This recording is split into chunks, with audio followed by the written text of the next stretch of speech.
Ako lang muna daw ang taga-video niya.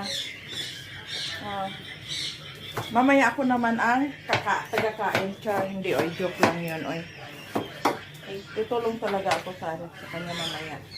Pag hindi ako bablog dito, vlog doon, para may upload sa YouTube. So, ito na. Kunwari, paano ko ba ito i-ano? Yan.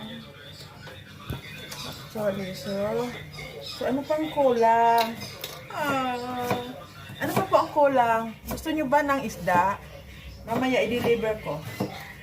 Deliver niyo yung Send nyo na, PM nyo na lang po yung ano nyo, yung address kasi i-deliver ko. So, sige, online selling. Yes, this is online selling. Bili na kayo. Tinderham lang, Tinderham. Saan ba yung takalan natin? Ito po. Papakita ko po yung Tinderham namin. Lo, Oh my gosh,